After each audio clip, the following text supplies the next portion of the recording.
안녕하세요. 김성길 목사와 함께하는 사람 이야기 제2단원의 G7 과정입니다. 전 시간에 이어서 이 시간에는 12-4회가 되겠습니다.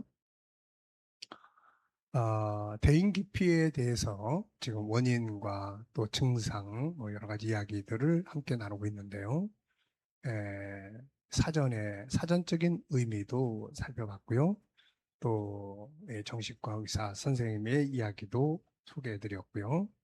또 아산병원에서 올려놓은 그런 자료도 소개해드렸습니다. 자, 이 시간에는 블로그 한 곳의 이야기를 또 좀 여러분들에게 소개를 해드리겠습니다. 자, 페이지로는 208페이지인데요.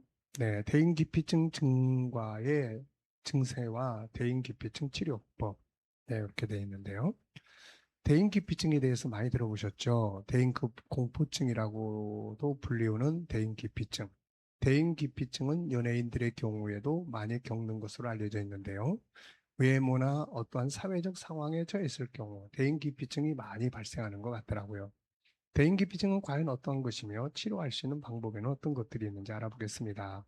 대인기피증은 대인공포증, 발표 불안, 무대공포증, 안면 홍조 공포증으로 불리우기도 한다는데요. 자, 보면은 뭐 거의 비슷하죠. 다른 사람들로부터 부정적인 평가를 받는 것이 매우 두렵고 위협적으로 다가오는 심리가 바탕이 되어서 발생한다고 합니다.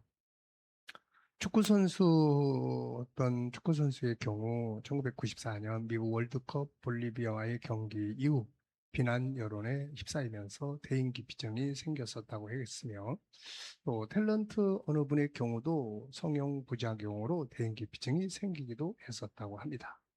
그 외에 탈모나 주걱턱과 같은 외모적인 이유나 다른 사람과의 비교를 통한 자기 비하로 자신감이 떨어지면서 대인기피증이 발생하는 경우도 있다고 합니다. 자, 그 증상으로는 가족 구성원이 아닌 다른 사람들에 의해 평가되는 것에 대한 과도한 걱정을 하고 있다거나, 긴장으로 인해 얼굴이 붉어지고 떨리며 땀을 흘리거나, 사회적 상황에서 혼란스러워하거나 얼어붙는 듯한 긴장을 하거나, 친구들과 어울리는 것을 꺼려하거나, 대화를 시작하는데 주저하거나, 타인과 눈을 마주치는 걸 회피하거나, 사회적인 활동에 참여하는 것을 거부한다고 합니다. 자, 다른 것들은 뭐 누구나 다 거의 다 있는데요. 이게 좀 심해지면 사회적 활동에 참여하는 것을 꺼려한다, 거부한다.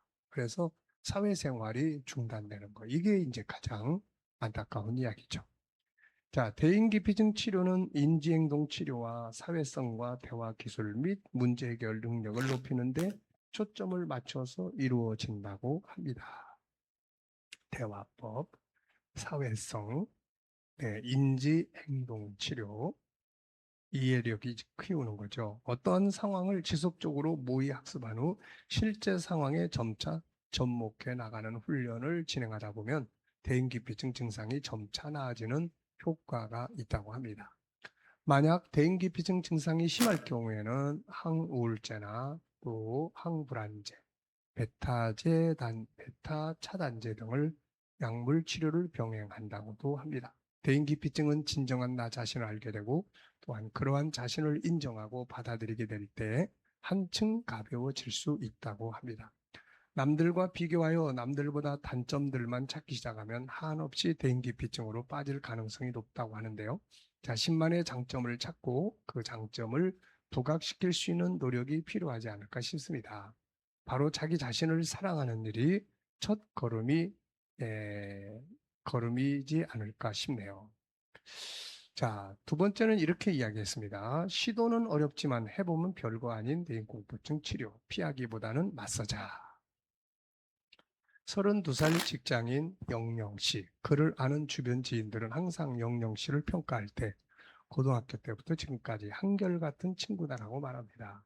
학창 시절부터 30이 넘어서까지 낯선 곳 또는 모르는 사람들 앞에서는 말도 제대로 못하고 긴장하는 모습 때문에 한결같다고 말하는데요.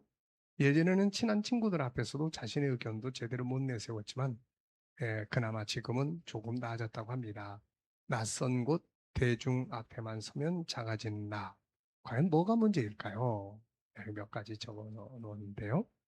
첫째는 주요 원인은 무엇일까요? 원시 시대부터 자기 자신 외에 모든 낯선 사람들은 다 적이었습니다. 참 좋은 말이네요. 원시 시대부터 자기 자신 외에 낯선 사람들은 다 적이었죠. 그렇죠. 우리도 뭐 산길을 가다가 또 뭐 골목을 가다가 또 모르는 사람 만나면 왠지 피하고 싶고 그러지 않습니까? 자, 그래서 이러한 두려움을 원시 공포다. 이렇게 이야기를 합니다. 누구나 다 가지고 있는 거죠. 낯선 것에 대한 두려움은 본능일 뿐이다. 선천적인 요인이 아닙니다. 어릴 적 자녀를 과잉보호를 하게 되면 두려움으로 계속 생각하고 이어나갈 뿐 이겨내는 방법을 모르게 됩니다. 또 과거 망신을 당한 기억, 어렸을 적 또는 사람들이 많은 상황에서 망신을 당한 기억이 있어 그 상황을 이겨내지 못했다면 기피 증상이 나타날 수 있습니다. 철저한 준비, 간단한 연설 발표를 하는 과정에서 완벽히 한다는 강박관념에 사로잡혀 스스로가 준비가 부족하다 느끼면 그 자리를 피하게 됩니다. 입시 위주의 청소년 교육, 우리나라의 경우 청소년기에는 공부만 하기 때문에 대인관계 및 사회생활 경험이 전무하게 됩니다. 그런 상태에서 대학을 가거나 사회생활을 하게 되면 낯선 사람들과의 대화하는 법을 모르기 때문에 기피 증상을 겪게 됩니다. 자연스러운 현상이 참 많아요, 이게. 네. 학습된 기피증, 학교 교육 문제점 암기 위주의 공부만 하다 보면 다양한 것들을 습득할 겨를이 없죠. 그러다 보니까 성장해서 다른 분야들, 또 다른 사람들을 대할 때 두려움, 부끄러움의 현상들이 자연스럽게 나타나게 된다는 거죠. 다른 사람들 앞에서 당황하거나 바보스러워 보일 것 같다는 창피함을 경험한 후 다양한 사회적 상황을 회피하게 되고 이로 인해 사회적 기능이 저하되는 정신과적 질환이 되는 거죠. 이후에 사람들은 다양한 사회적 상황에서 창피를 당하거나 난처해지는 것에 대한 과도한 두려움을 갖게 됩니다. 마음을 비우지 못하고 너무 생각하고 준비하면 자기 마음을 억압하게 되고 완벽함을 추구하려 할 때 오히려 심해지게 된다. 주요 증상은 어떻게 있을까요? 어떤 게 있을까요? 바쁘다는 핑계로 모임 같은 곳에 나가길 두려워하며 대중교통 또한 이용하지 않으려 하고 사람이 많은 엘리베이터를 타지 않고 혼자 계단으로 걸어 다니게 되죠. 밥을 혼자 먹는 상황에서는 주의를 의식하기 때문에 배고파도 잘 먹지 않게 됩니다. 발표를 하거나 많은 사람들 앞에서 나서야 하는 상황에서는 목소리가 떨리고 심장 박동수가 증가하며 진땀이 나기도 합니다. 주로 내면적인 성격 또는 신경이 예민한 사람들은 일반적인 낯선 자리에서 주로 겪지만 증상이 심하면 가족 친구와에서도 대인공포증을 느끼게 하며 자폐적으로 발전하여 우울, 피해망상, 분열증까지 가기도 합니다. 자, 이런 경우는 굉장히 뭐 치료도 하지 않고 심한 경우고요. 대체적으로는 조금만 노력을 하면 다 극복할 수 있습니다. 뭐 심리 질병에 대해서 제가 여러 가지 많은 이야기들을 하고 있습니다만은 알고 보면은 이거 없는 사람 없거든요. 상황이나 상황이 어떤가에 따라서 좀 심하거나 지수가 높거나 낮거나 대인 기피라는